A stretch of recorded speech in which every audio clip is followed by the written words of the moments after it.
Okay, so we all set, Ron? We are all set and you should be host. Yes.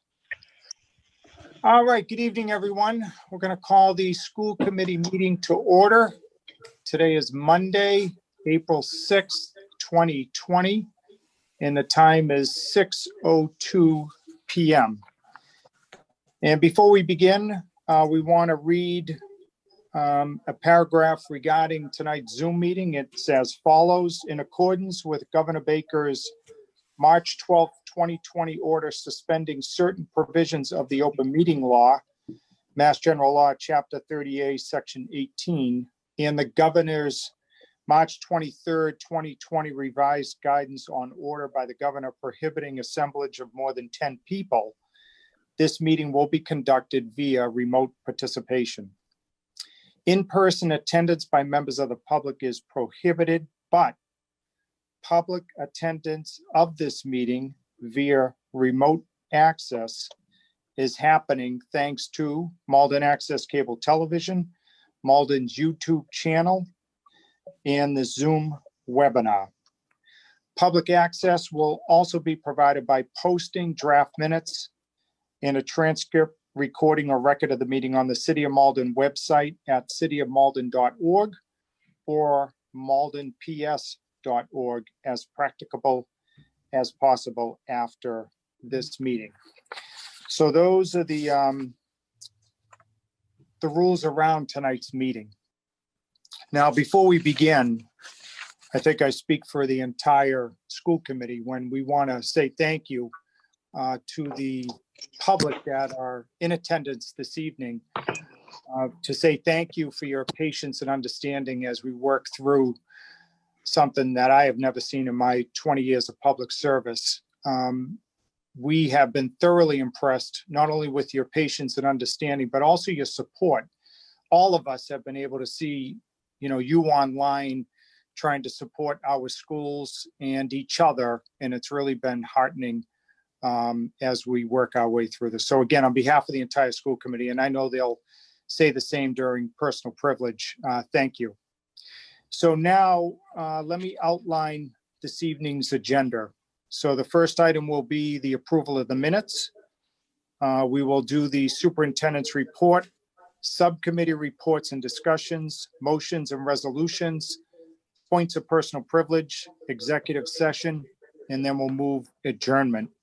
And as always, we will begin our meeting with a pledge of allegiance to our flag, a moment of silence for our veterans, and then we will have the clerk call the roll. And we will do tonight's meeting in honor of everybody that has helped get us through this healthcare crisis, from our teachers to our cafeteria workers, to our healthcare workers, to people at the pharmacies and the grocery stores. We just can't say enough about how appreciative we are of your efforts. So if there's no further questions, why don't we first pledge allegiance to our flag?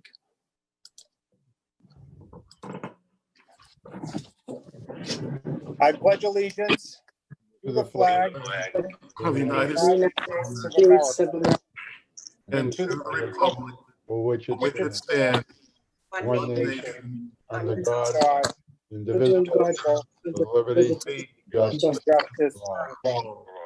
Please remain standing for a moment of silence in honor of all those who have fought for our country and continue to do so today.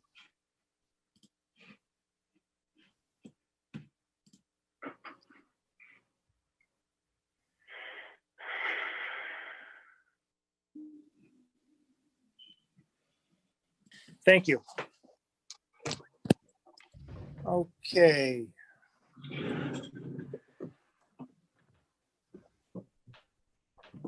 All right, we're now going to have our clerk call the roll. Is everyone unmuted? Yep. Mayor Christensen? Here. Mr. Drummy? Here. Mr. Froyer? Yeah. Mr. Gray? here. Mr. Iovino? Yeah. Ms. Luong? Here. Mr. McCarthy, Here. Ms. Spadafora, Here. Mr. Weldai, Here. Superintendent Oteri, Here. Student Representative Chouiki. Here. All right, so we have a quorum sufficient to meet this evening. Before we get into the regular docket, let's take up two items contained within our rule that we need to suspend in order to proceed. The first obviously has to do with public comment. As you know, in our rules, it says that we afford public comment for no more than a few minutes by stating the name and address. We can't do that tonight, so we'll entertain a motion to suspend public comment this evening. Motion by Mr. Weldai, seconded by Mr. Iovino. Everybody clear on that? Any questions? Hearing none. All those in favor say aye. Anybody opposed? The ayes have it. That carries unanimously. The second matter has to do with our reporting of items, which we typically send to subcommittee. Obviously, based on what we're doing here tonight, we'll be addressing all these matters on the floor or through the Zoom webinar. And if we can't, we'll just hold them over for the next meeting. So I believe we need a motion to suspend our rule of referring matters to subcommittee. Make a motion. Motion by Mr. Froyo. Second. Seconded by Mr. McCarthy. Just for this meeting, everybody clear on that? Yes. All those in favor say aye. Aye. Anybody opposed? The ayes have it. That carries unanimously. All right, now to the regular docket. Approval of minutes, regular session minutes of March 2nd, 2020. Motion by Mr. Iovino. Second. Seconded by Mr. McCarthy. So everybody's had a chance to look those minutes over. Any questions, queries, qualms? Hearing none, all those in favor say aye. Aye. Anybody opposed? All right, the minutes of March 2nd, 2020 are adopted unanimously. The executive session minutes of March 2nd, 2020. Motion. Motion by Mr. Froyo, Second. seconded by Ms. Luong. Everybody's had a chance to review those minutes for posterity. Yes. All those in favor say aye. Aye. Aye. Anybody opposed? The ayes have it. That carries unanimously. Final item under approval of minutes is the special meeting minutes from Tuesday, March 10th, 2020. That was for us to take up the Student Opportunity Act Plan. Make a motion. Motion by Mr. Weldai, Second. seconded by Mr. McCarthy. Any questions on that? No. Hearing none, all those in favor say aye. Aye. Aye. Anybody opposed? Special meeting minutes of March 10th, 2020 are adopted unanimously. All right, item number 2 is the superintendent's report. This is, we're going to hear from Superintendent Oteri of district updates and highlights, and underline highlights because there's really been a lot of good stories that the superintendent's been sharing with me and you about how the school committee has really stepped up in these unprecedented times. So without further ado, Superintendent John Oteri. Thank you very much, Mr. Chairperson. On Thursday, March 12th, 2 days after our special meeting, the Malden Public Schools closed indefinitely, but for a minimum of at least 2 weeks. That decision was made in consultation with the mayor's office and Public Health Director Chris Webb. We made that decision to close indefinitely because we could not find any proof that an arbitrary date would make everyone safe. As you recall, at the time, many districts are closing for 2-3 days, doing a deep cleaning of their schools with the intention of reopening. Mr. Webb has been invaluable to me during this crisis, but also to the city. He's been terrific. I think Mr. Webb comes at it from a very reality-based stance and said that we can clean the schools as much as you want. The virus is out in society, and if it comes in, all the cleaning in the world will go for naught the minute something is touched. So we made that what I thought was a very proactive and progressive decision to close indefinitely. As the virus progressed, we learned more and more from leading experts in the area. On the municipal mayor's call on Thursday, March 12th, two leading experts noted that closing the schools for day 2 or 3 was not going to halt the spread. Their recommendation was a minimum of 4 to 8 weeks, if not longer. March 13th was originally scheduled as a non-school day for students, but it was a professional development day for our staff. In consultation with both MEA President Deb Gesualdo and Mr. Webb, we made the decision that it would not be wise to bring over 600 people into one building at that time. We canceled it. We have a verbal agreement with the MEA that the professional development day would be made up on the day after the last day of school in Malden. Of course, with everything going on now, this is a bit of a holding pattern. On March 13th, our priority was really focusing on getting our free breakfast and lunch to our students. Through the Herculean efforts of both our business manager, Tony Mertz, and food service director, Omar Hernandez, it was accomplished for breakfast on Monday, March 16th, and lunches on March 16th as well. We were able to provide that with almost seamlessly.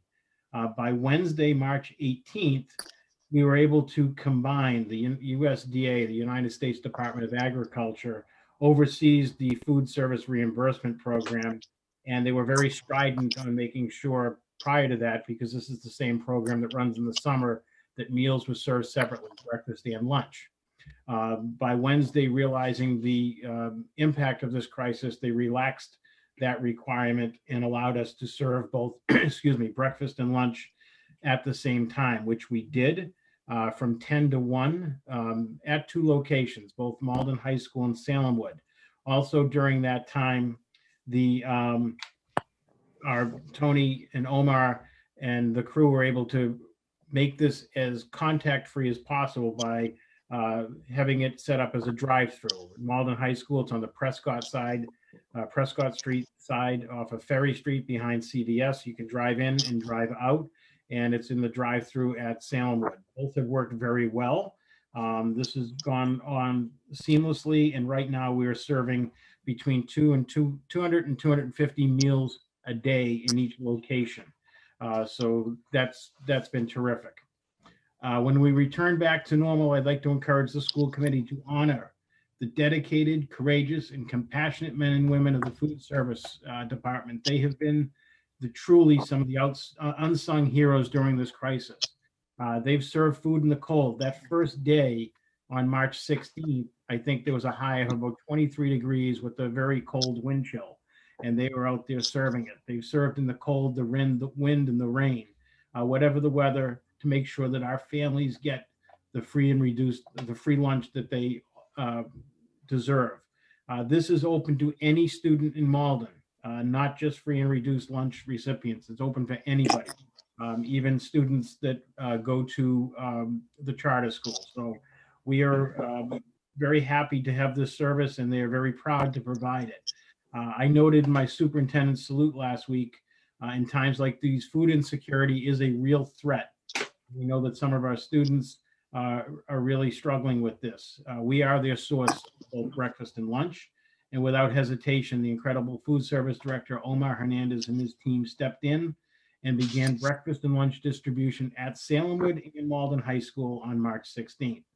When social distancing is relaxed, I'd like the school committee to give a big high five to the following people: Deborah Arvind, Beth Coburn, Cheryl DeFranzo, Nan Duong, Caitlin Filto, Cheryl Fitzgerald, Elizabeth Flores, Joanne Fedora, Barbara Grungo, Nicole Jones, Christine Knox, John Lightbody, Araceli Rivera, Paul Romeo, Michelle Royal, Chilea Santos, Janesta Smallwood, Tracy Walker, and Tristan Wooten. They all have been nothing short of amazing, working in the cold and the rain, being right on the front lines of this crisis. You have our undying respect, and we want to thank you so much. On Sunday, March 15th, Governor Baker closed schools, for up to through April 6th, which is today. During that weekend and earlier that week, Commissioner Riley directed school districts to begin an enrichment and engagement program for our students.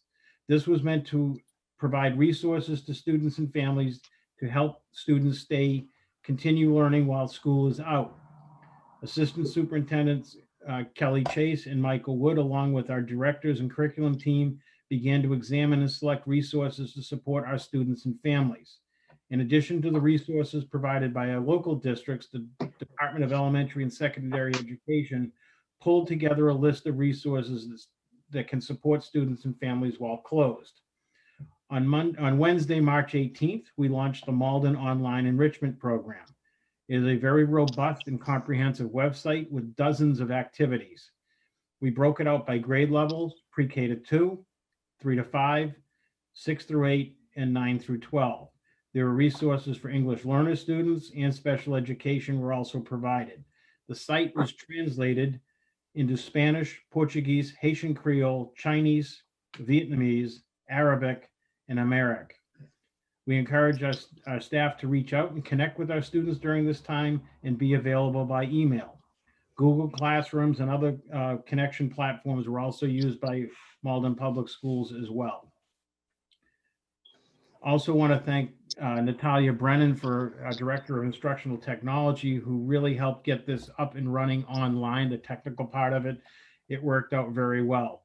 We were quite happy with our online enrichment program. It was very robust. Also, the Department of Education partnered with WGBH and provided some programming for families online, on television that didn't have the online or technology. Wednesday, March 25th, Governor Baker extended the school closure till at least May 4th. At this point, the commissioner noted that we will be shifting to a remote learning model. On Thursday and Friday, March 26th and 27th, after several conference calls with the Department of Elementary and Secondary Education, they further explained what this meant. We began to build our remote learning plan. As a result, we entered bargaining with the Malden Education Association. Negotiations began Tuesday, March 31st, and concluded on Thursday, April 2nd. The remote learning plan adhered strongly to the guidelines of the remote learning plan the commissioner set out, and we also consulted with several other districts during this time. The remote learning plan that the Department of Ed put out was a very collaborative effort that had the sign-offs of the two major teacher unions, the Massachusetts Teachers Association, the American Federation of Teachers. It had the endorsement of the Massachusetts Association of School Committees, as well as the Massachusetts Association of PTOs. So it was very collaborative, and it gave us a great framework in which to begin. We feel that our remote learning plan, which is not meant to replace traditional learning in our brick and mortar schools, it is one that is flexible, supportive, and offers outlets of creativity and innovation going beyond the classroom and using, as Commissioner Riley says, the natural world around oneself. We all concede that nothing will replicate this in-person and personalized learning that takes place. The plan is socially and emotionally supportive of meeting students' needs. Our remote learning plan was crafted in collaboration with our administrative team of central office, principals, directors, and the MEA. Quoting the remote learning plan, I will read, "On our end, we have met multiple times as an administrative team and with the Malden Education Association leadership to brainstorm ideas about what remote learning could look like in our district. In turn, members of the administrative team have been in regular contact with educators from their respective buildings, holding conversations about teaching, learning, and connecting with students, what it looks like while we are physically apart. In each and every conversation, one theme is ever present, that we value, miss, and love our students and families. We want to provide them with the support they need to remain both engaged in meaningful learning that is connected to the school community. And we care about the social emotional well-being of the entire educational community in Malden. What follows is our entry into the world of remote learning. We approach this work with a growth mindset, a lens on equity and access, a commitment to addressing students' social, emotional, and academic needs, and a desire to learn alongside our staff, students, and families as we embark on this new learning journey. That launched today on Monday, April 6th. Our next order of business, in parallel with the remote learning plan, was to get technology in the hands of our families who lacked a device at home. Ms. Natalia Brennan, our Director of Instructional Technology, has done an incredible job coordinating this effort. First, we began with an inventory of devices, then we created a needs survey, notified the community of this with the assistance of principals and staff reaching out to every student. Then Ms. Brennan and her team began to assemble the Chromebooks and get them technologically ready as the requests came in. They labeled each device and designated it for a pickup time. The distribution began on Thursday, April 2nd. In total, as of today, 756 Chromebooks were distributed to our families. That ended this afternoon. The distribution process was incredibly smooth. It was as fast and contact-free as possible. I want to thank all of the volunteers who were there. I know Mr. Weldai had been there a couple of days. Our staff was also using PPE, personal protective equipment. They were given gloves and masks, and also this contact is contact-free and possible. The device was delivered to the passenger side of the vehicle. Families were given notice to put the name of their family in the passenger side window. If they didn't do that, they were able to open the window and relay who they were here to pick up the device for. It went very, very well. It's a real tribute to the dedication of our people to make sure that students and families of Malden get the technology they need. Their work on Friday, the high winds and rain, was nothing short of miraculous. Same thing with our food service workers. They were battling the elements all day, and they modified to make sure that the equipment didn't get wet. They did a phenomenal job. I can't thank them enough. They really did an outstanding job, and we'll compile that list of all the volunteers, and at a future school committee meeting, I'd like to have them saluted as well. We've kept up with payroll. Tony Mertz and her team have been up and running. All full-time staff and hourly staff have been paid. This is the strong recommendation from the Commissioner of Education. We know that it is morally and ethically the right thing to do, and I know that that's coming up later. We are in unprecedented times, and many families are feeling the very sudden and drastic impact of COVID-19. And I know later in the meeting, we have a motion coming up on this. All field trips, including the Tornado Travelers Club London Paris trip in April, have been canceled.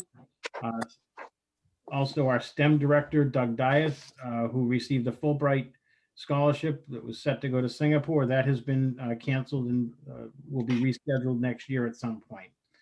Our spring sports, as of now, are slated to begin on May 4th with tryouts and practices. If the MIA changes this, we will notify everyone once a decision has been made. But as of last week, their board of directors and tournament management committee is still on for hopefully having some sports this year. Other milestone events are on pause. Our moving up ceremonies, dances, proms, and graduations.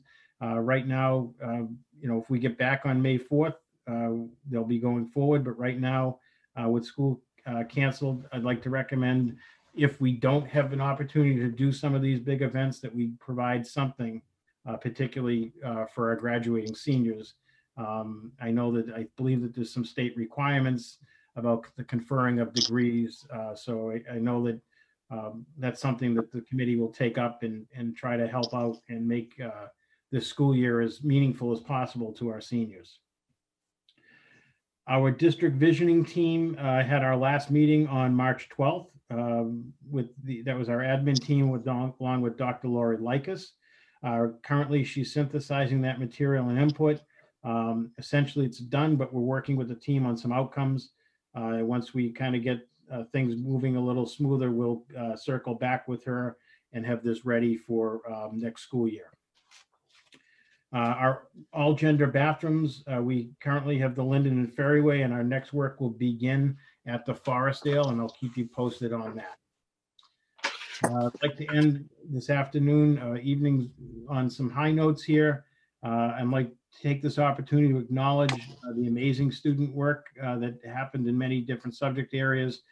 Soon after schools were closed on March 13th, excuse me, we received news that several of our Malden High School students won the Scholastic Art Award.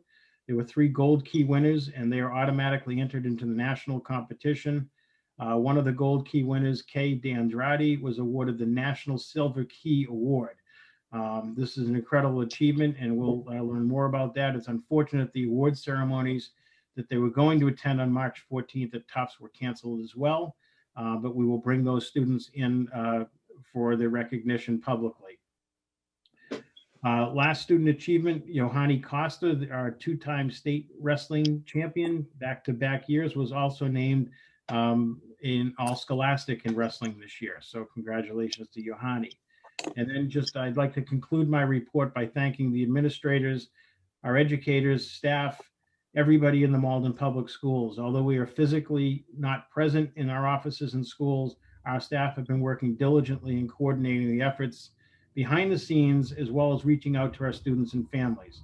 In times of need, it's wonderful to see everyone coming together to support our students, families, and each other. That concludes my report. Thank you, Superintendent. Now, let's take some questions. Mr. McCarthy. Thank you, Mr. Chairman. The question that I have that's directed towards the superintendent is about the MCAS testing. And I've received a few phone calls and emails within the last couple of weeks regarding the MCAS testing. And parents are just curious as to know if there's been any sort of guidance or answers coming down from the Department of Education regarding the MCAS testing. So if the superintendent can just elaborate on that a little bit, that would be great. Thank you. All right, Superintendent, what's your best guess regarding MCAS? So what has happened, just to give you the overview, Washington has absolved states of requiring to do the standardized testing, but there's a process to that. What the commissioner explained, they put in for a waiver to have that waived, and our last conversation with the commissioner was that the waiver was directionally approved. He wasn't quite sure what that meant, but they've put in for the second phase of that. Right now it's on pause. I think it depends on if we get back to school on May 4th or not, if they'll even have it. I think educators out there do not want to proceed with that. I think even if we get back on May 4th, that would give us about 7 weeks out of school. I think it would be an impossible task for our students to be expected to perform well on MCAS with at least a 7-week absence. My suspicion is that they will cancel and not have that, because I don't think it can be orchestrated in this short of a time frame, even if we get back on May 4th. Okay, and during my weekly phone call with State Senator Jason Lewis, which was today, we did discuss MCAS, Mr. McCarthy, and to you and all the members, if you wanted to weigh in, you can email him and the rest of our delegation, because they are taking, I think, a bill up this week that directly impacts whether or not MCAS will be given in 2020. So he told me he would keep us updated, but again, if you have strong feelings like I do, and I think the superintendent does, as well as the president of the Malden Education Association, Deb Jeswaldo, make sure that you submit. I would send an email to our delegation indicating that. Yes. All right. Thank you, Mr. McCarthy. Go ahead, Mr. Superintendent. So I should have added, there's a 2-part process to MCAS as well. There is legislation in Massachusetts that requires MCAS. So it does, as the mayor correctly pointed out, that it will require a bill or some sort of legislative action, which it sounds like they're moving forward on. So it's not just that Washington does it, gives us the approval, and the commissioner says, I'm not going to go forward. There has to be some sort of legislative action taken. Mr. McCarthy, I did get the sense today in talking with Senator Lewis that something will happen sooner rather than later. So again, don't hesitate after the meeting or tomorrow at some point to email the senator your thoughts about it. All right, other questions of the committee? Ms. Spadafora. Thank you, Mr. Chair. Just one quick question for you, Superintendent. Of all the field trips that were canceled, do we know if students were able to get full refunds for any funds that were already put down or paid for? How receptive were the cancellations with the different companies, whether it was Nature's Classroom or traveling overseas? We're looking at some of this. There's been with the foreign trip overseas. I know that there's been some work at the state level to provide full refunds, which hasn't quite happened. They're offering vouchers, and that is okay for some of our students who are returning next year, but we're working on this.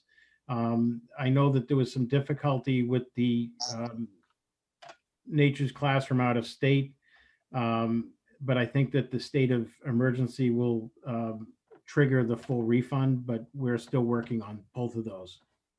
I'll keep the committee posted if we're running into any difficulty on that. Please. Thank you. All right, other questions? Mr. Weldai. Thank you, Mr. Chairman. Superintendent, thank you for all the work that you and your team have been doing. I think that one of the first things that people start asking questions about is, what can we do? What can we do? And as silly as it sounds, it was actually very reassuring and hard sometimes to talk to community members and say nothing. Like right now, what we need you to do is stay home. Don't volunteer for the lunch sites. Don't volunteer because our staff has sort of come together to do that. And I think, I echo what you said about the folks in the food service department deserve a medal of honor. I think our custodians who are there every day, being down at one of the food sites, it's very easy to see, the kids just having that sense of recognizing the person that, worked in their cafeteria, recognizing the custodian. It's a small little sense of comfort. And I personally wanted to say thank you to you and to Tony Mertz and to Omar for keeping them going even during the stay at home. I think it's important that families knew, no, this is essential. They can still come and get our lunch. I think that's amazing. So thank you for that. I think same goes for Natalia and the work that Natalia has done. Most districts don't have a Natalia Brennan. We are blessed to have a Natalia Brennan. John, Superintendent O'Terry and I were saying the other day, I've seen some of the Chromebook site distributions in cities around us. And my goodness, we had set up the safest, the most efficient, the fastest. It was just flawless and it was safe and distant. But even that, and you said it, even that involved administrators coming in and giving up their time. So that way, we don't need volunteers to do that. And we really should be extremely appreciative for the team and the work that they put in. And that was pretty awesome. The question that I had, and it's something that you and I were emailing back about later, but I figure I'll ask here in this setting because folks at home are watching. In terms of student registration, I had emailed back and forth with our PIC director, Joan Federico, today. Can you clarify just for the public? So right now, she was saying, kindergarten registration, we're going to figure out a plan as we go, but folks should not mail in things now, right? Like we want to hold off on any mailing. It's not going to do them a place in line or anything. Correct. Okay. Everybody hold off right now. We will be working on a plan, going forward, probably dependent upon when we return, but we'll be working on a plan to somehow get our registration going. Awesome. Thank you, Mr. O'Terry. And I think the only other thing I'd want to say, and I'd be remiss if I didn't say it, you've mentioned it, is a gigantic thank you to Dr. Chase and her team, because I think, we had sort of joked earlier on that districts came up and put up websites really quickly. It was like, here it is, boom, website for remote learning. And, she and I had a conversation a week or two ago where, parents are home now. A lot of them, they're home with kids. There's a lot of angst and strife over what remote learning should and should not look like, and finding that happy balance of, a parent isn't expected to be a full-time teacher versus the kid should have something enriching to do. And, I think having Dr. Chase sort of spearheading a lot of that effort, the mindset that she brought to it was phenomenal. And I think least I, for one, am so appreciative of you and her work, putting that together slowly and thoughtfully so that it actually is a great product that I think our kids can engage with. So thank you again for that. Thank you. Thank I think that we made sure that it was thoughtful, that it reflected the needs of our students and families. I think Kelly and her team did a remarkable job with it. I couldn't agree more about Natalia Brennan and her organizational skills. She's a natural at it. If we could clone her, we would, but that wouldn't, she's unique. And I think that, going back to just the enrichment program, we really felt that that was as robust as anybody's. I suffer from more insomnia during this period than I usually do, and sometimes I wander onto different districts' websites, and I do keep the little scorecard going sometimes, and I think that there's more check marks on Malden's side than others, especially when you consider the diversity and the vast amount of students that we have.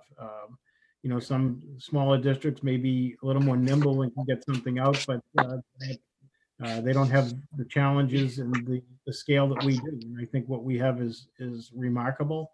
Very proud of it. And I think that it gives us a foundation for, if we're out longer, we're going to be able to withstand it, and our students will benefit. All right. Thank you, Mr. Weldai. Anybody else? If I might, just from the chair, we've had a couple of students, I think they did it through Instagram, and I know we've talked about it, Superintendent, but just let the committee know. Prior to March 13th, work due is no longer due, and you're going to a pass-fail from March 13th to the end of school. Can you explain that? Credit, no credit. Correct. Credit, no credit. Between March 13th and the end of the school year, whenever that is? That's right. Now, assignments due prior to that are out the window. Is that how that works? Yep. Yeah. Okay. All right. And then let me ask you, back to the lunches, the breakfast lunches. Did you personally reach out to headmaster or principal or rear at the Shepherd School, and I think it's headmaster Alex Dan at the charter school, or was it just word of mouth, or how did we communicate? In the case of Superintendent Dan at the Mystic Valley Regional Charter School, I personally spoke to him, and I spoke with Mr. Thornburg down at Malden Catholic. And in terms of Chevron, it was through the Archdiocese who contacted us about, is there any place in Malden? And so we did it through the spokesperson for the Archdiocese, who relayed that message to Tom Maria. Okay, great. I also, just if I could go back to, the credit, no credit. Also, the remote learning plan, we're reviewing this in mid-April. So we're going to assess everything that's going on, its effectiveness, as well as like the grades and the quarters and everything else. So we'll get back. Okay, great. Just to let the committee know, when this happened, there was no playbook to turn to. And so again, I want to reiterate what Mr. Weldai said and what was said at the outset of our meeting. It was just, so heartwarming to see the school community come together. Superintendent O'Terry, I still remember that first day on the breakfast lunch. We didn't know how this virus was being transmitted, but yet there were your principals, assistant principals, Tony Mertz, Kelly Chase, the food service workers, the custodians, like a regular day. And that's the moment, I'll remember for a while. And then as Mr. Weldai, who was on the ground about the distribution of the Chromebooks, typically in a crisis of this magnitude, the city or the emergency management department would have to intervene or, lead the effort. But that was not the case whatsoever during the past month with the school department. So, I just really want to join the committee in saying thank you for your efforts. And, I think the final thing I'll add is when this is all over, the moment you told me that despite cities and towns in Greater Boston and beyond diving right in to a remote learning plan, you were insistent we are not doing anything until every single student has the same opportunity to learn. And that also struck me, that you refused to do anything until every student and family was ready. to do it. So, some rushed to do it, but you did not until we were ready. So from the chair and the school committee, thank you. Thank you. I appreciate those words. And we wanted to make sure it was equitable and accessible. That was important. And to be honest, I think that has been the refrain from the Department of Education Commissioner Riley. He stressed that, and I'll be candid. I don't know. I know that there was a rush with other districts almost to get something out, and I kept saying that it's got to be equitable and accessible. Right. I sparked a watershed on the listserv over the first weekend, and I meant it because that's important. Yeah, that's a moment I'll remember. So I know another moment that we'll all remember too. I'm actually going to create a 2A on the docket, and the name of the item will be Batul Chuiki, a student representative. Now, most people would have thought when we reached out to her for the Zoom webinar that she's out of school, she's getting close to graduating, and that she didn't need to be a part of this meeting. But yet, when we contacted her, she said, absolutely, I will join, and she's here tonight. And so the entire committee wants you to know, Batul, that we are thinking of you and your classmates, and we wanted to see how everybody's holding up and if there's anything we can do for you. Go right ahead, Batul. Sorry, yeah, we just want to say thank you. I mean, there's nothing really to do but to look out for each other and stay inside to make sure everyone's safe. So thank you. Everybody's doing okay? You're talking to them on a regular basis, I presume? Yeah, we're all texting. We're just waiting for it to pass, Yeah. Well, hang in there. And we appreciate you being a part of tonight. Again, you didn't have to, and the fact that you did says a lot about you and that things will get better. So thank you. Of course, thank you. All right, so now let's go to subcommittee reports and discussions. Item number 3, Space and Enrollment Ad Hoc Subcommittee, Mr. Iovino. Thank you, Mr. Chairman. The current enrollment as of last Friday was 6,692. So since our last school committee meeting, we have lost 11 students. They have left the district.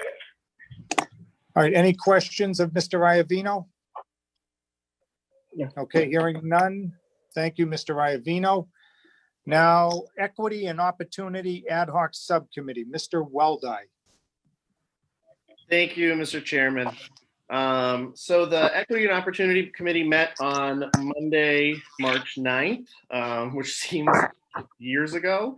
And we took up a couple different things, a few of which you'll see below under motions and resolutions, the educational equity policy and the equal educational opportunity policy, which I think I'll wait and speak to down there. We also were able to meet to sort of think out how we were going to proceed with the equity audit. Granted, the spring has sort of changed drastically since the 9th of March. So I think we're going to have to sort of retool what we'd like to do. But we do want to especially say thank you again to Mr. O'Terry, Dr. Chase for providing us with all of the information for the equity audit. We have everything with the exception of the special ed stuff, which I believe is on its way soon.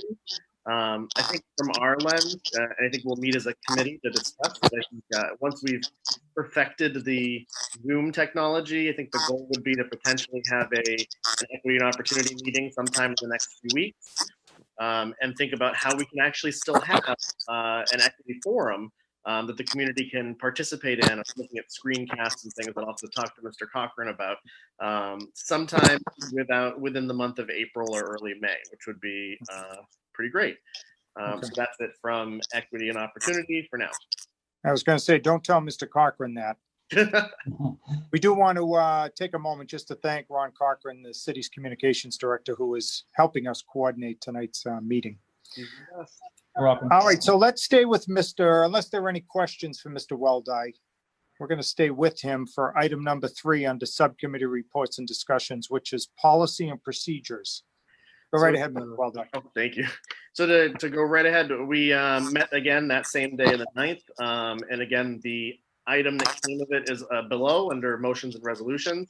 The superintendent, the parent information center director, and our district attendance officer all met together to talk about the student registration policy. And really, I've got to give huge props to Joan Federico, our parent information center director. Because she went out and did the legwork all on her own that I think we were planning on doing together as a committee. And she reached out to cities and towns all around us to look at how they bring kids into the system, what documents are needed. We've heard from, I think all of us at some point have heard from our constituents about, what exactly do I need to bring to register my kid to school? What documents are acceptable, what aren't? And she really modernized and strengthened what we already had. And made it look, I think, even better than a lot of the cities and towns around us. So we have that up for discussion below. And we also had, I think, a pretty robust discussion about what student registration and enrollment enforcement looks like and how difficult it can be with one attendance officer to sort of get that all done. But I think a lot of the hopes and dreams might not be something that we're going to be talking about this year, looking at our current situation. But yeah, the motion below on the residency policy we can speak to when we get there. All right, any questions? All right, hearing none, let's go to motions and resolutions. So this is the result of the subcommittee's work that we just heard from. There are 9 items under motions and resolutions. So the first one is hourly employees. Ms. Spadafora. Thank you, Mr. Chair. So there's been numerous directives that have come down from our Commissioner Riley of DESE. One of them was for payment of hourly employees. And this went out to all superintendents, charter superintendents, business officials. And one of the key points in his directive is for the benefit of the students we serve. I believe it'll be important for school districts to maintain continuity of operations during the period of school closure. Districts must quickly resume providing services to students when the schools reopen. In order for school districts to accomplish that, they will need to have an available, ready workforce, including hourly employees. So with that being said, we have been paying our hourly employees, but I'd like to make a motion at the directive of DESE that we continue to pay our hourly employees until May 4th, until we receive further guidance from DESE on this. Okay, there's the motion. Is there a second for purposes of discussion? Mr. Weldai seconds it. All right, let's take some questions of Ms. Spadafora. Everybody clear on what this motion is? Queries, questions, qualms? So we don't have to do this. We want to do this. That's what you're suggesting. No, we don't have to. We want to do this. Realistically, these salaries have been budgeted for already. And again, like the commissioner put in his statement, taking care of our own, job continuity, making sure that we're ready to be up and rolling whenever the governor says, okay, let's get back to school. This is fun. So. Okay, great. Good work. So again, this is through May 4th, right, Ms. Spadafora? Correct, till May 4th, in which that's our next school committee meeting, and then we can revisit this again. All right, there you have it, everybody. Any questions? Chair hears none. All those in favor say aye. Aye. Anybody opposed? The ayes have it. That carries unanimously. Next item is vendor payments. Ms. Spadafora. Thank you again, Mr. Chair. And I'm going to look for some assistance actually from our superintendent. He's been in numerous meetings along with our business manager, Tony Marks, in regards to vendor payments. And this is a difficult one because right now we really don't have directive from Commissioner Riley and DESE. We stopped paying our vendors effective March 12th when we shut down. But there's a question when it comes to transportation, and a lot of all districts are going through this in regards to paying our transportation company to ensure that the workers are there and ready to go when they say school is back in session. We don't have clear direction right now from DESE. They are meeting very frequently. They met again today at the time. And I know our business manager, Tony Morris, was on that call. And I don't know if the superintendent would like to add to that. We've had a little discussion in regards to this and how we're potentially could handle Mr. Otari. All right, Superintendent, what say you? Sure. So the Department of Elementary and Secondary Education is working with the school business officers, business managers, and CFOs, and with the transportation companies to possibly negotiate something. So this looks like it will be done at the state level, possibly regionally. There are, with the transportation vendors. Again, the commissioner and the governor was strongly recommending that payments continue so that when we do come back, we don't have that loss of job continuity and that they're able to provide transportation. But I think that there's some mass municipal laws that they need to address during this. So Jay Sullivan from the Department of Ed on the business side has been leading this up.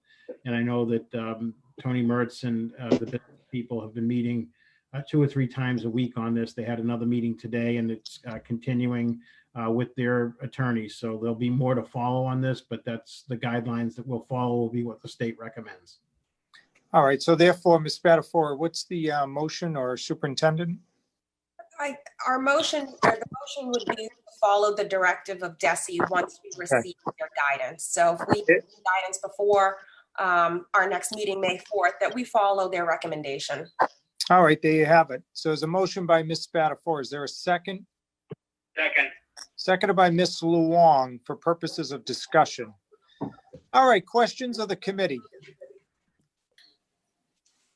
Makes sense, right? Came from Department of Elementary, Secondary Education. Superintendent, you support this as you did the last one, right? That is correct. All those in favor say aye. Aye. Aye. The ayes have it. That carries unanimously. Next up, remote learning plan, Mr. Iovino. Thank you, Mr. Chairman. I've looked over the remote learning plan. I've read it over twice. It's a very robust plan. It really reflects a great deal of thought and a great deal of work on the part of so many people. I will put it out on the floor for discussion. I propose that my motion is that this committee adopt the remote learning plan as presented to us in this packet. Motion by Mr. Iovino, seconded by Mr. McCarthy for purposes of discussion. All right, let's take some questions. Everybody's had a chance to read through it. Any questions of our superintendent? Mr. Weldai. More of a procedural question, Mr. Chair. So do we vote on the plan out right now and then the MOA? Like, are we voting? We have our attorney on the line. Mr. Greenspan, is there a particular order we should take this up? You can discuss the plan, but when we discuss the MOA, the plan is incorporated by reference. So once later on, if you adopt the MOA, you will be adopting this plan by reference. So, Mr. Greenspan, should we hold that item in abeyance right now or move forward? You can Right discuss now. the plan, but I don't think you have to vote on it now because if we vote the MOA, that will be the vote which includes the plan. All right, does that answer your question, Mr. Weldai? It does. All right, so Mr. Iovino, and I think it was Mr. McCarthy that seconded. We'll hold that for now. Is that good? We'll take. Yeah, if you want to just withdraw that, right, Howard? That's fine, yeah. That's fine. I withdraw that motion. So we'll take that up if everybody agrees to go into executive session at the end. And depending on the outcome of that, we'll come back out and potentially approve the MOA on the remote learning plan. Superintendent, is that good on your end? Yes, that's fine. Okay. All right, thank you, everyone. So we'll hold that in abeyance. Let's talk about the 185th day of school. Mr. Iovino. Thank you, Mr. Chairman. I'm looking at a directive from the Commissioner of Education, Jeff Riley, and it's his recommendation that schools do not have to make up days that are canceled due to the public health emergency beyond the previously set aside 5 snow days. So that the state is not requiring any school to go beyond their previously scheduled 185th day. And for us, I believe the date is 6/19, June the 9th. So that would be my motion, that we follow the directive of Department of Education, Commissioner Riley. We have the option, by the way, he left the option open to each school district. So if they wanted to extend the school year, that they could. But his recommendation is that we do not make those days up, and that on the 185th day of school, the school year will end for this year. So that would be my motion, to follow the directives of Commissioner Riley. All right. So motion by Mr. Iovino. Second. I think it's seconded by Student Representative Batul Chawuki. No, I'm just kidding. Seconded by Mr. McCarthy for purposes of discussion. So Superintendent O'Terry, how do you feel about that one? I support that. I think that the commissioner was wise in not requiring districts to go right through the end of June. I think that we're in unprecedented times. This is the most historic time in the history of education in America, really, in terms of the impact that this has had. This is not confined to one area where it was a snowstorm or a natural disaster. This has impacted every student in America from Maine to Hawaii. Okay. And I know this is something that's important to Ms. Gesualdo and the MEA, I believe, right? I think they weighed in on this. Yes, and if we went beyond the 185th day, there would probably be negotiations that would ensue. Yeah. All right, let's take some other points of information if there are any. Ms. Luong. I just have actually a quick question. I support, ending on the 185th day. One of the concerns I had was for seniors in danger of not graduating. How do we we're extending the school year, would have probably helped them to graduate. How are we handling that with some of our seniors that they're might be freaking out right now, saying, we had the last third or fourth quarter to make up some grades, and how That's does a good that work? question. That's a great question. They can make up that work now. A lot of our students that were in danger of that, we have an online learning platform called Play-Doh. So our counselors were reaching out to those seniors who, were sort of in danger from the very beginning to get them up and running on this. And also, they've got plenty of time right now to do some of this work, and we're really optimistic that our kids are going to make great traction during this. So, if they stay up with their work, the anxiety level should go down, and we should have a lot more kids graduating than we normally do, because they can do it. If I could just make one more suggestion, was one parent actually reached out to me and asked if we could start to include over the next couple of weeks, especially with high school kids, the parent emails. So as you send an email to the students, if you could also copy the parents on it, because we'd like to think all of our children are doing everything they should absolutely be doing, but especially with some of the kids that are in danger of graduating, I just want to make sure the parents are aware of the Play-Doh platform and all the different resources we have. Sure, if you haven't already. Suggestion. I know that Principal Mastrangelo and his team are all over this right from the beginning, and it's going on very well. So that's excellent. Great. Continue to incorporate the reach out to the families. All right, thank you, Ms. Luong. Anybody else? Ms. Spadafora. Thank you, Mr. Chair. I definitely support the 185th day. I just want to bring to light, if it didn't pass and we wanted to extend, would that somehow affect our students that are on these that have summer learning plans? Like if we extended the school year, that would run into our extended time in the summer, wouldn't it, Superintendent? I had difficulty hearing that question. Could you extending the school year for students would that conflict with students with IEPs? say that once more, Mr. Weldai? the way I thought I heard, would it, if we extended the school year, does it conflict for students with IEPs with their extended school year already, the summer learning? If we were to extend the school year? If we extended the school year to like June 30th? Yeah. Is that- Yeah, or longer. Or longer, I suppose. Longer. Jen? Yeah, that's pretty much where I was going with that. There are some kids that are on IEPs that have extended school years that run through the first week in August. Oh, okay, Actually, the ones some that of them are have 5 or like 6 summer weeks. programs in their IEPs, okay. Yes. Correct. So they do an overlap. If we extended past the 185th day, how would that affect an overlap?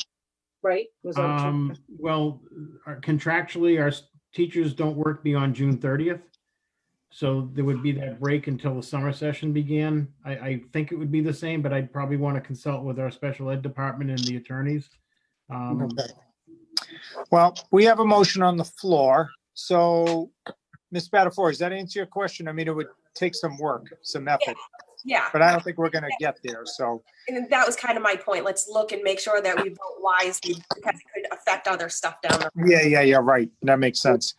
So, Superintendent, before we vote, can you just announce, because I know we have some people tuning into tonight's meeting, if we're to vote this motion, what will be the last day of school? June 19th. Okay. All right, there you have it, everybody. Any questions? So we had a motion, it was seconded. All those in favor say aye. Aye. Anybody opposed? Okay, that motion carries unanimously. April vacation. Mr. Iovino, you have the floor. Thank you very much. I am in favor of maintaining the April vacation schedule as it is. My reasoning is thus: as a classroom teacher for many years, I used to take an opportunity on the very last for a vacation to assign work, a project, some independent study for my students to work on. It wasn't intended to ruin their vacation, but it was intended as a learning exercise where they could do an independent project. And I think that this time is going to be needed especially by our staff. They've been working very diligently to, along with the MEA and other people, to put this remote learning plan in effect. And I think that week, the April vacation week, is a time when staff can reset, reevaluate, perhaps make adjustments if necessary that they feel may be necessary to improve the whole concept of remote education.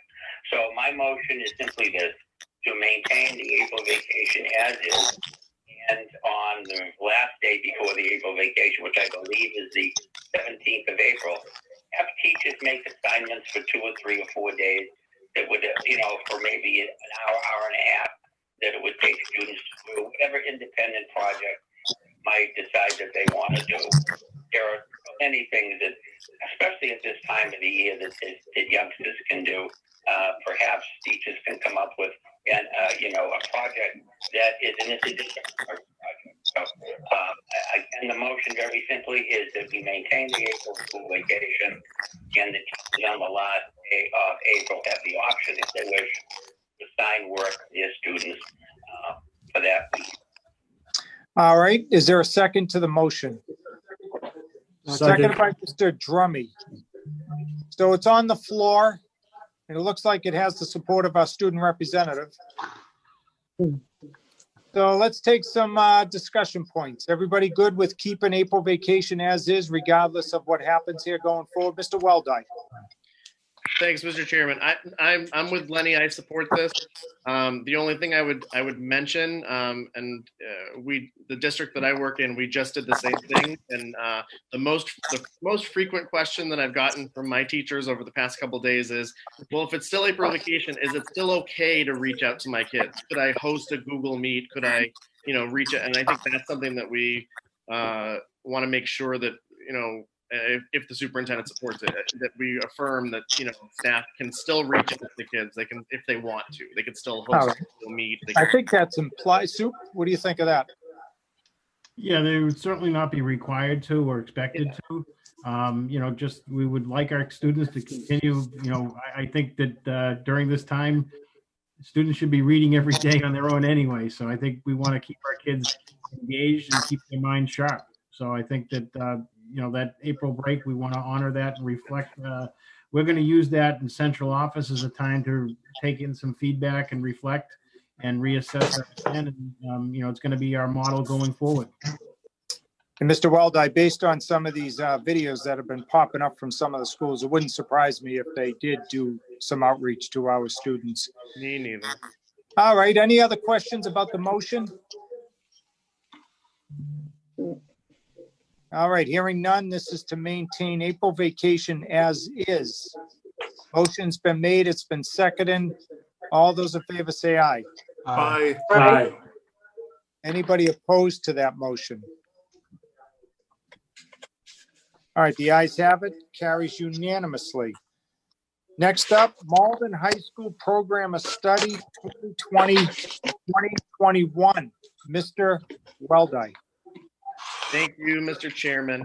And I want to thank the members, particularly the members of the Equity Committee. We were slated to have the program of studies go to subcommittee, where we would have taken a vote on it in subcommittee and then brought it back. But the chair's recommendation, we thought it would be a good idea just to bring it to the floor so that everyone could look at it together. Especially because, not knowing when we'll be meeting again as a subcommittee, we don't want to wait. And I think Principal Mastrangelo and Director Craven have done an admirable job, I think, putting together the program of studies like they usually do. I'm hoping everyone has in their packets the one-page attachment that they created. It's great. It's for the public's benefit, the major highlights in terms of changes. There's a split between Spanish 1A and 1B, which was originally a full year course. Now it's 2 half-year courses. There's some STEM strategies courses for some MCAS prep, particularly math and science, more creative design and engineering. In the ELL department, some additional ads, digital literacy, and some additional foundational courses. And then the thing that I thought was most interesting under the ELA department were some additions of electives, particularly women's literature and hip hop literature. And it sounds pretty cool. And when you hear Principal Mastrangelo talk about it, he even gets excited about the addition of these courses. And he was telling me all the things that he's been hoping to add in the future. So it's not a bunch of changes, but that's pretty much the slate. And I'm hoping that folks will endorse program studies so we can send it back to them and they can do what they need to do to prepare for next year. All right, there you have it. So motion by Mr. Weldai, seconded by Mr. McCarthy. So let's talk about the program of studies for 2020-2021. Any questions? Ms. Luong. I had a question. I read through it and I thought it all looked great. One of the things I was surprised I didn't see a change, or I wasn't sure, Mr. Superintendent, what your feelings were on it, was the Math 1 for freshmen. They can't, if you take Math 1, you can't take biology. And I noticed that was still the same. If you take Math 1 for freshmen coming in, you can't take biology. You have to take earth science, environmental science. And I was kind of surprised when we talked about it in a past meeting, or even just a question I had for you. There was one of the things you guys were going to look into. All right, Superintendent, what do you think? Is that in the program, Ms. Luong? What page are you referring to, Ms. Luong, or section? It was under math, actually. And if you look at the biology prerequisite for biology 1 for 9th graders, you have to have math 2 or honors. And you're not allowed to be in like a math CP to take biology.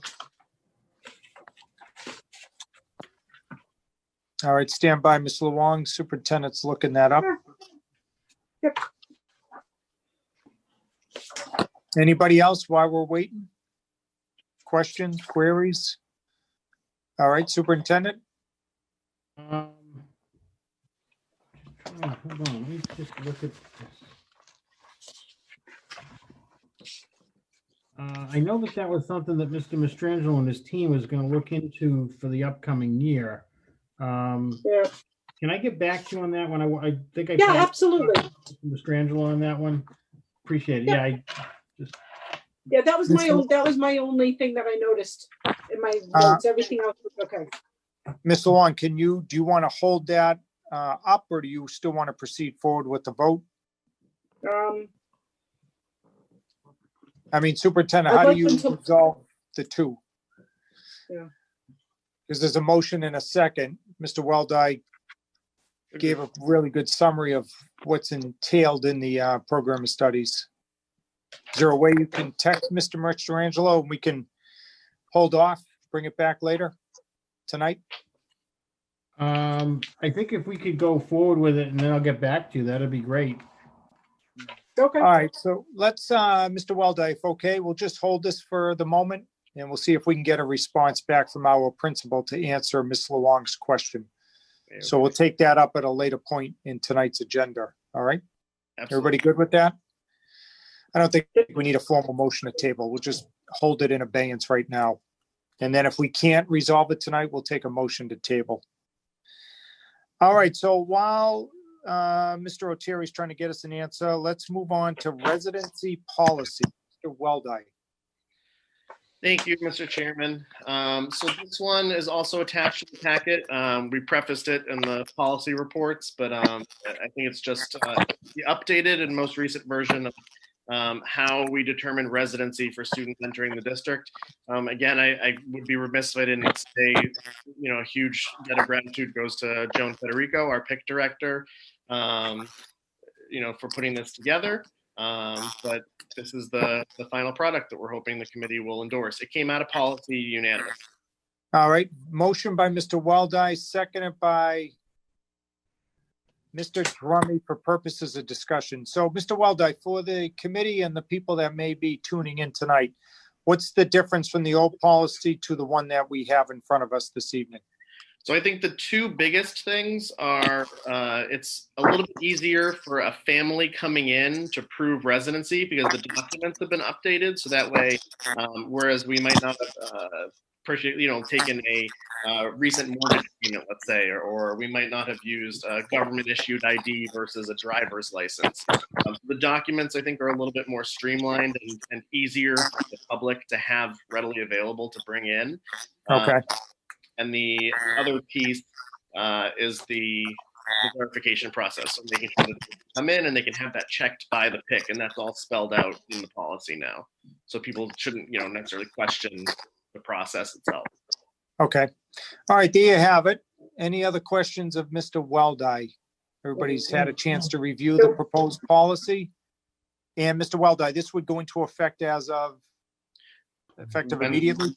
Effective immediately or whenever we can start processing registrations. Yeah, right. Yeah, right. Okay. So there you have it, everybody. I see no questions. All those in favor say aye. Aye. Aye. Anybody opposed? Okay, the residency policy is adopted unanimously. Educational equity policy, Mr. Weldai. Thank you, Mr. Chairman. The next two pieces on the agenda, the educational equity and the equal education opportunity, they are both just policies that we received from MASC, from the state. These are just updates to the general statewide school committee policy handbook that we're hoping to adopt into our own Malden-specific policy handbook. It's been reviewed and looked over by council, by the equity committee, and we endorsed both of them unanimously out of committee to the full body. All right, there you have it. So let's take up the first one, educational equity policy. Motion by Mr. Weldai. Now, is there a second? Seconded by Ms. Spadafora. All right, any questions on it? Everybody's had it and has reviewed it. Pretty straightforward. Seeing no questions, all those in favor say aye. Aye. Aye. Anybody opposed? The ayes have it. That carries unanimously. And then the final item under motions and resolutions, equal educational opportunities policy, which I think you just spoke to, Mr. Weldai, in your motion to approve it. Yes, Is there a second? Seconded by Mr. Froyo. So it's on the floor. Any questions about it before we act? And Superintendent, I guess from your perspective, you would have said something by now, but these two policies are in order for you. Yes. Okay, all those in favor say aye. Aye. Anybody opposed? The ayes have it. That carries unanimously. All right, school committee. So now we're at personal privilege. Before we get there, Superintendent, we heard back yet from our high school principal? Yeah, we've heard back. This is a scope and sequence issue that you need the Math 1 prerequisite to be successful in the biology because according to our math and science teachers, they're integrated into that for the bio honors program. All right, does that answer the question, Mr. Long? It does. Okay. Not happily, but it does. I'll be honest Okay. with you. Okay. But, okay. So there you have it. Any other questions on the program of studies? Mr. Weldai? Thank you, Mr. Chairman. I'm just curious myself. So does that mean that there are students who have the math prerequisite to take biology as a freshman? Superintendent? I'm sorry, you said that. Say that again, Mr. Weldai, please. Thank you. I'm just sort of thinking about Michelle's question or Ms. Long's question. Does that mean that there are students who, because if you can't take biology freshman year, if you're taking math 1, does that mean it was the honors biology? It's not bio. It's the honors biology. Yeah, it's something. If you can't take honors bio in freshman year, if you're taking math 1, does that mean that there are students who come into high school already having the math prerequisite? They take math 2 their freshman year. Mr. Weldai? Maybe Ms. Long, I don't know. Is there a better way to phrase the question? I'm wondering, I guess what I'm wondering is, does that mean in order to take bio freshman year, you have to have taken a math, like an accelerated math course in the summertime beforehand, or like what's the how do they get there? Like, why is this a question anyways? Okay, so it's a question because if you have a student that wasn't recommended for math 2 their freshman year, they have to take environmental science and not biology 1. That's the issue. So they have to take environmental science. They're not allowed to take biology because they're in math 1, not math 2, because they weren't recommended for math 2. Okay, so that's they're all coming out of 8th grade with the same foundation. It's more about the recommendation. Correct. From the teacher, correct.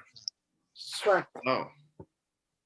Okay, so then this is, I mean, and maybe correct me if I'm wrong, Ms. Long, maybe this is something that we should more look at during the equity audit versus anything else in terms of, is the opportunity being provided to everybody? Okay. That's a good question. And we're also looking at this with the Bar Foundation too, this type of transition. So this is all under that lens of equity as well, Mr. Weldai. Thank you. All right, very good. Good job. And just for a note, I actually just received 2 text messages on my phone from constituents that are on saying same thing happened to my child. So it is. It's a question that people have had and have brought up. All right, let's get on it, Ms. Luong. We'll have you work with Mr. Weldai and see if we can do something going forward. Yeah. But for the time being, Mr. Weldai, you still believe the program of studies is in order and ready to be voted on? Absolutely. Yeah. And who's seconding that, Madam Clerk? Mr. McCarthy. Okay. All right. Again, this is for the program of studies. Student representative, do you want to weigh in at all? Or is it in order for your review? No, I mean, because I feel like if you weren't recommended for it, then there's probably a good reason to not do. Okay. So, yeah. Just tell the principal I'm glad he didn't include the course on STEP because he was going to have me. All right, so there you have it, everybody. So motion, seconded. All those in favor say aye. Aye. Anybody opposed? The ayes have it. The Malden High School Program of Studies for 2020 and 2021 is adopted unanimously. All right, so for people watching, we're now at the point of personal privilege. This is where each of our members will give an update as to what's happening in their respective areas. We will then entertain a motion to go into executive session for the purposes of contract negotiations. We then may come back and vote on some of those items discussed in executive session. And then we will move adjournment until our next meeting, which, Madam Clerk, when is our next meeting again? Monday? Sorry, looking at my calendar. Okay. It's Monday, May 4th. May 4th, everybody, 6 o'clock. And hopefully it's done in person, but I don't think so. Yeah. So let's take some points of personal privilege. I'll just, I'll ask for Mr. Weldai. Sure. I think I really just want to echo a lot of what I said initially in the outset and just say how impressive and how phenomenal I think the staff in this district has been throughout the past couple of weeks. I've been able to, I've had a lot of questions. I'm sure most of us have had a lot of questions coming our way about a variety of topics, and everyone's been very responsive. I want to, I couldn't express my gratitude to Tony Mertz in particular, who helped me answer a million questions that I've had, to Dr. Chase for putting together this plan. Superintendent O'Terry has been really, I think, communicative with the district and with parents, which has been great. We're all venturing into new territory. And I think, one of the things that I've noticed when looking at Facebook in particular, is there are a lot of parents and a lot of stakeholders in the community with a lot of different feelings about everything that's going on. And I think the most important thing to do as we move forward with the remote learning is remember that none of you are doing it wrong, because we don't know what right is yet. So, when everyone's worried about the Google Classroom issues or Google Meets or what the plan looks like and what the plan has and doesn't have, you're putting in the effort. You're not doing it wrong because you're putting in the effort. Honestly, just my eternal gratitude to all the folks who have put in that time. It's been nice to see the effort on the individual school communities. I went out on my front porch last week on Forestdale's Virtual Spirit Day, wearing my Forestdale Falcons t-shirt. And it's been great to see how the community comes together. And my last piece, and the chair noted this a little earlier, is if you haven't gotten a chance to yet, you should go online and find the videos that our staff has put out for our students. Pretty much every building has put out something. It is some of the most heartwarming stuff that you'll see, especially because I know as an educator how desperately I'm trying to connect with my kids and figure out how to reach them and their families, and seeing them pull together like that, it means a lot to the community and it means a lot to the kids, and we thank you. Well said, Mr. Weldai. Other members, anybody else points of personal privilege? Mr. Drummy. Yeah, like everyone else, I'm sure, again, Superintendent O'Terry getting the emails and everything as to what's going on. Kudos to everybody that gets out there, because it is tough. I mean, we all know someone that is either on the front lines or his family, and it's going to be a long haul. So I just want to say, everybody, just be safe. Congratulations that we're doing this. I mean, it's nice to know that we're keeping the district. We're here. We're getting the information out. And just everybody stay safe, really. That's all there is to it. All right. Thank you for everything. Thank you, Mr. Drummy. Mr. Froyo. Thank you, Mr. Chairman. I'd just like to say to all Malden residents, stay healthy and safe. That's it. Other, Mr. McCarthy. Thank you, Mr. Chairman. I think a lot of other people actually said the same thing. I just want to obviously thank all of the teachers and the administrators here in the Malden Public School, really just keeping up to date with their students, and kudos to everyone that's on the front lines of making sure that everyone stays safe, and hopefully all the residents here in Malden are staying happy, healthy, and safe during this time. Excellent. Thank you very much, Mr. McCarthy. Ms. Spadafora. Thank you, Mr. Chair. And I'm as well going to echo everybody else's gratitude for our administration, our teachers, you, Mr. Mayor, who has communicated extensively, whether it's Twitter, through MATV, has always just been there to let the residents know what's going on. We truly appreciate that. You said something earlier about writing the playbook, and we are doing that right now. And I so appreciate that this administration took the time to look how to do it in the correct way. And hopefully this is the one and only chance we have to do it, because I don't want to go through this ever again. No doubt. But I'm so appreciative to really not an update out of it. If you have a chance, go to BB's website, to the principal page. There is so much bedtime stories being read by our educators. Miss Yakov has a YouTube channel with her puppets. I mean, going above and beyond to make sure that their students are taken care of right now, and we're still forever grateful for them. So thank you. Thank you, Ms. Spadafora. Anybody else? Yes, Mr. Gray. Mr. Gray, and then Mr. Iovino. Mr. Gray. All right, thank you, Mr. Mayor. Mr. Mayor, I'd like to personally thank you and your technical staff, Ron Cochran and everybody else, who pulled this together and got the school committee back online. This is a great technical feat, and myself and the residents of Malden really appreciate this. I'd also like to thank Principal Van for that lovely video she sent us about the teachers appreciating the students and missing students and all the good work they've done. Just one last point before I sign off here. Tomorrow evening, I'll be having my regular virtual office hours. If anyone needs to tune in, anyone in my district and talk, I will be online in regular virtual hours during this time off. During the virus epidemic, I'm trying to have office hours weekly. Normally, I have office hours monthly. I used to have them at the local convenience store in my neighborhood. But oh my gosh, okay. if possible, I will be here online almost every week. Christine, do you want to start? Anyone wants to meet me. And that's all I have. Thank you, Mr. Mayor, once again. Well, Mr. Gray, it looks like I should have ended with you. Oh. All right, who else? Mr. Iovino. Thank you, Mr. Chairman. I want to echo, it's all been said, but I think it's important that all of us weigh in and say a giant thank you to everybody who was involved.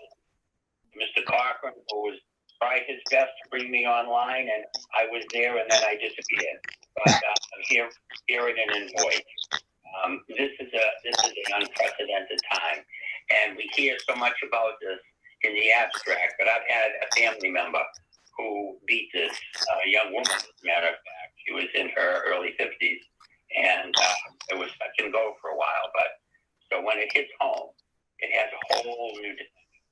And I just want to say thank you to everybody who was out there on the front lines doing the job that they do every day. They need a giant pat on the back. Thank you very much.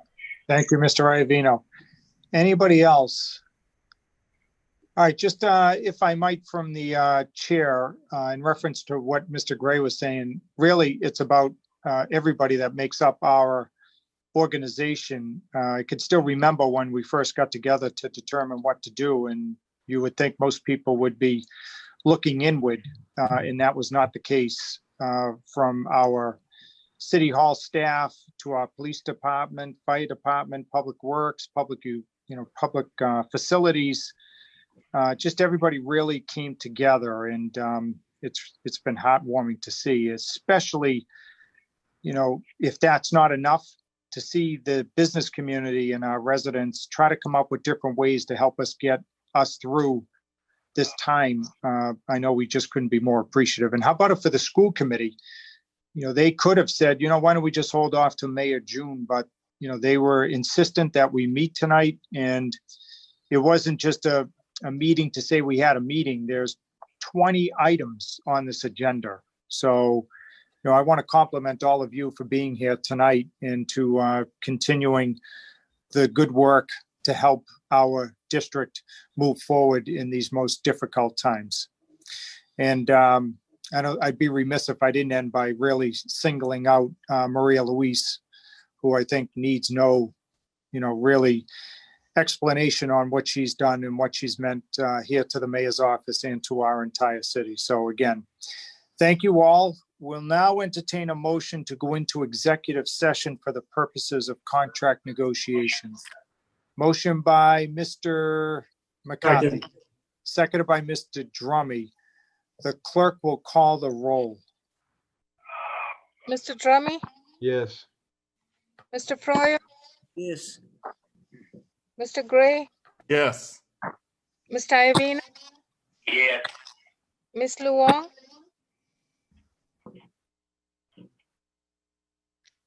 You're muted. Miss Luong, Ms. Luong? Mr. McCarthy, Yes.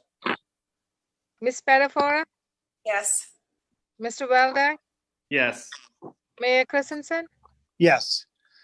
So I think what Mr. Cochran has suggested, we now mute and we'll go into executive session. Mr. Mayor, I'm going to reclaim the host. I suggest that all folks both mute audio and video if they can, and please do not exit your Zoom call.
Okay, we're back. We'll give a minute for everybody to get back on.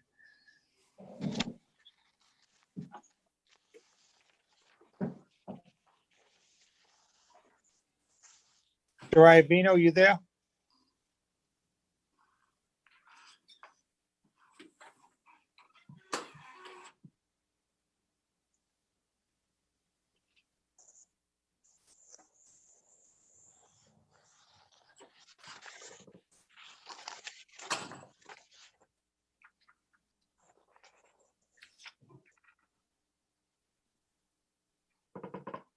Oh, we were doing so well.